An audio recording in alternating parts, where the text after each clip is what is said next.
స్నేహితుల మధ్య ఉండే ప్రేమ ఫీలియా.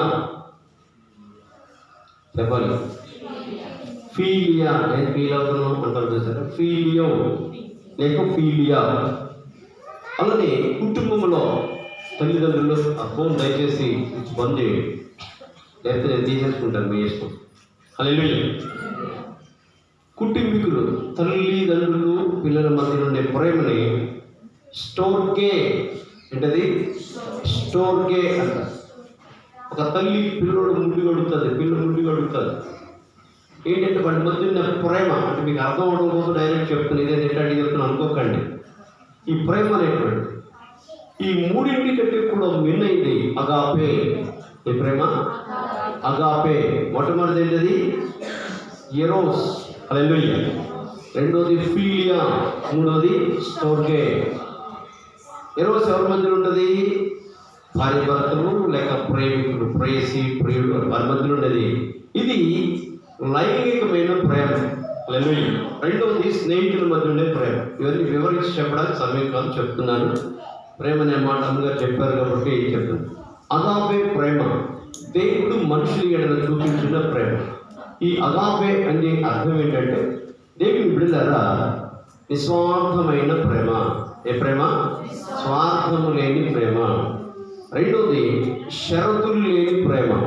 ఈ ప్రేమకి షరతులు లేవు. హల్లెలూయా. నువ్వు ఇస్తేనే నేను ఇస్తాను, నువ్వు చూస్తేనే నేను చూస్తాను, ఇవన్నీ కాదు అసలు.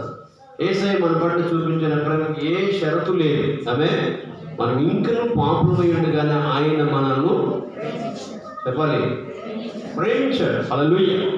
దౌర్భాగ్యులమై ఉండగా, దిక్కుమాల స్థితిలో ఉండగా, దిగంబర స్థితిలో ఉండగా, గుడ్డివారుగా ఉండగా, దూరస్థులమై ఉండగా, పాపులమై ఉండగా, శాపగ్రస్తులమై ఉండగా ఆయన మనల్ని ప్రేమించాడు. హల్లెలూయా.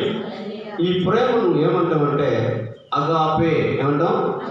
అగాపే. దేవునికి స్తోత్రం. హల్లెలూయా. ఈ ప్రేమకు స్వార్థం లేదు, నిస్వార్థమైంది. రెండోది షరతులు లేవు. మూడవది త్యాగపూరితమైన ప్రేమ. హల్లెలూయా. ఈ అగాపే ప్రేమ దేవుడు మన పట్ల చూపించిన ప్రేమను అగాపే అంటాం. హల్లెలూయా. ఈ ప్రేమలో ఉన్నటువంటి నాలుగిట్లో మరి మిక్కిలి శ్రేష్టమైనది దేవుడు మన పట్ల చూపిన ప్రేమ. హల్లెలూయా. ఈ ప్రేమ కలిగి సంఘం కూడా ఉండాలి.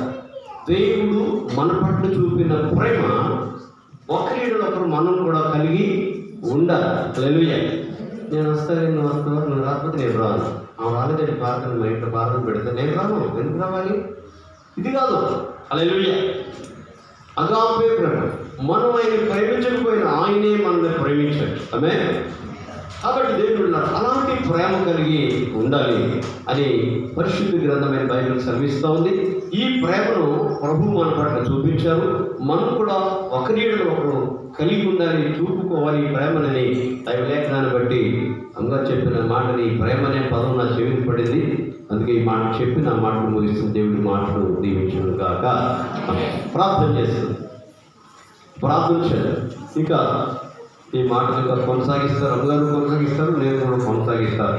క్రొత్త సంవత్సరంలో నూతన ప్రేమ. సంవత్సరం కొత్తది, ప్రేమ కూడా కొత్తగా ఎట్లుంటుంది? ప్రేమ పుట్టాలి. రోజు రోజు పుడితేనే మనలో దేవుని బిడ్డలారా